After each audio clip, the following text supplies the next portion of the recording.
Il prossimo 4 marzo siamo chiamati a votare per le elezioni politiche ed è anche probabile, c'è un rischio, effettivamente un rischio molto alto, che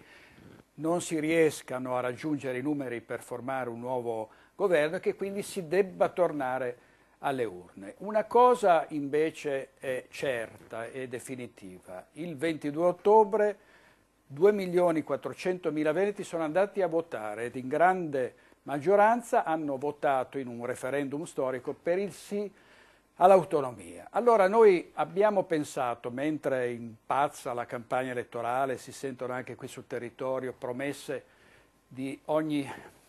genere, abbiamo pensato di chiedere a tutti i candidati di impegnarsi solennemente per sostenere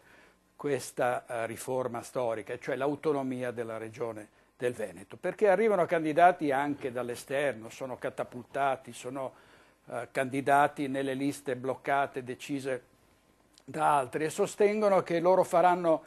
di tutto e il meglio per il Veneto. Allora li mettiamo alla prova nei nostri programmi, nelle nostre trasmissioni, anche all'esterno, quando andranno a parlare con i cittadini. Noi faremo vedere loro un foglio su cui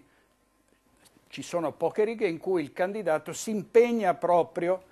a fare in modo che il processo per l'autonomia possa andare spedito nei prossimi mesi, una volta che saranno chiuse le urne, insomma nei mesi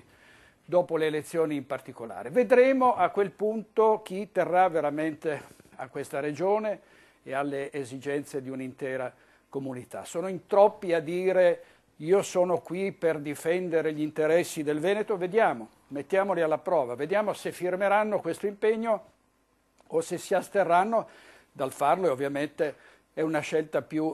che legittima. Così almeno ci contiamo, così almeno sappiamo chi sono quelli che dicono di volerla sostenere e di poi passare dalle parole ai fatti, e chi invece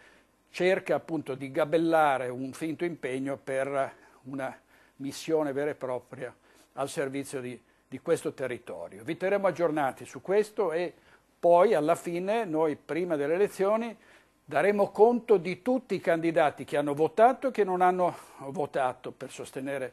l'autonomia, e così in modo che i cittadini, gli elettori, potranno votare a ragion veduta.